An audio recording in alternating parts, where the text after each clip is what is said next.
Our next guest is our featured speaker and our guest of honor.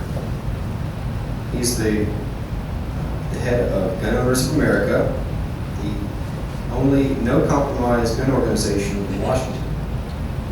And please give a warm welcome to Larry Pratt. I sure feel like I'm in good company. Wow. Thank you all so much for coming too. It's really been an honor to see how many people would come out on Saturday. Lovely day too. And it's encouraging because obviously there's a bit of dedication here in this room. That's what we need right now. As has been pointed out, we are in a struggle. One of our problems has been that folks on our side typically have not acknowledged that we're in a struggle, that we're actually in a cultural battle, a war. Most of the time we're not using bullets in this war, although that could happen. And every once in a while, one side has had a tendency to do Waco. But by and large, the war is being conducted in the schools, and with ideas, and the media, and we're being told that being dependent is cool. And people who are independent, who are self-reliant and accountable to themselves, to their boss, to their God, those are people that are dangerous. And that's kind of, it's not a new fight. That was the fight that produced this country. George III had this charming notion that as king, he was the law. And the pulpits of this country said, no, actually, all souls are subject to higher authorities, and that includes you, bud. And after a long train of abuses, our forefathers realized that this train was going to be a wreck when they withstood some really heavy stuff. Their legislatures had been tossed.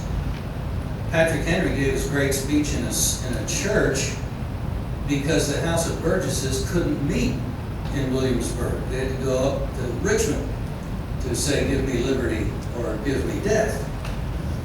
And sheriffs were being tossed out, and toadies of the king were being appointed.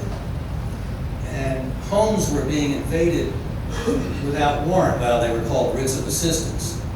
Kind of like a road check. You don't have anything to hide, what you're worried about. That sort of mentality, well, that kind of grated on people, and they withstood all that. But then they started to make it clear that this train was going to wreck. They confiscated guns in Boston. They banned the importation of guns and ammo. And probably most seriously, and something that has been almost lost in the midst of history, they started to clamp down on the legal, chartered by state colonial legislature law, meetings of the militia. The militia, which included all free men between the ages of 17 and 44, all the colonies. These men who had to have a military long arm. Initially it was the blunderbuss, and then at the time of the Militia Act of 1792, it became a military rifle. Today that would be a machine gun. In somebody's home? Yeah, just like Switzerland, actually. Not too many home invasions in Switzerland. And they were so serious about that militia being armed that if you didn't come to muster, you would be fined. If you didn't come with your gun, or a gun, you would be fined. And if they thought it wasn't your gun, that might lead them, and on occasion they actually went house to house. Their idea of gun control was not what Billy Clinton got started seeing if people in projects had guns so that they could confiscate them. If you didn't have that gun, you were going to get fined for that. That's what militia means, and that's why when the Crown tried to smother the activity of the militia, George Mason in 1775 coined the expression a well-regulated militia. Now, obviously, George Mason was not talking about, Oh, we've got to empower the government, and they need to have control of the guns and when we meet. no, I don't think so. He was saying that the militia is, in fact, he wanted to use these words, is the embodiment of the power of the people. And if you take away that embodiment, you've gutted the body, and it'll be just about as effective as a gutted deer carcass. And you have essentially removed sovereignty from the sovereign. That expression, which has been referred to in the book, that begins our Constitution in its preamble, we the people, is a statement of sovereignty. We the people do hereby ordain and establish. So if you remove sovereignty from the sovereign, if you remove, what is the chief characteristic of a sovereign? He can enforce his will, his decisions. If you take the guns away from the sovereign, you have carried out a coup d'etat. There's been a coup d'etat in Washington, D.C., and the Supreme Court decision hasn't really changed that because it didn't go at licensing, and they used licensing to accomplish the same thing that they had with the ban before. But it's illegal to have a gun still unless you have a license, and let's see if you can get a license. One reporter got one. One cost him $750 and 6 or 7 months. Now, most people are not going to be able to do that. And it wasn't just one trip down to City Hall either.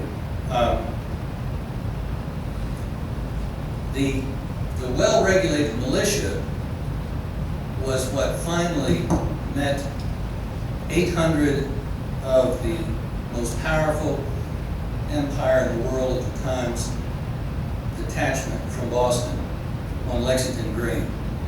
A ragtag bunch of farmers, and later the last living survivor of that skirmish, is really what it was, the beginning of our war for independence by most accounts, although it actually wasn't the first effort at gun control of the same type that had been practiced by those British troops. They've been going around since 1774 in different villages around Boston trying to confiscate powder and ball in the municipal magazines of the militias. And on this day, they came out looking for John Hancock and John Adams, or Samuel Adams, because they wanted to arrest those two guys. There was an amnesty offered during the War for Independence. There were 2 exceptions. Those were the 2. They wanted them bad. And then they went on to conquer, because that was the real object of the military object of the day, and that was to get the cannon and other firearms that had been manufactured and stored in Concord, not to mention a lot of ball and ammo. So George Mason and his fellow patriots understood very clearly that George III was set on a clean sweep, sort of an early trifecta, violating the Magna Carta. They had also busted up one of its great guarantees of right to trial by your peers.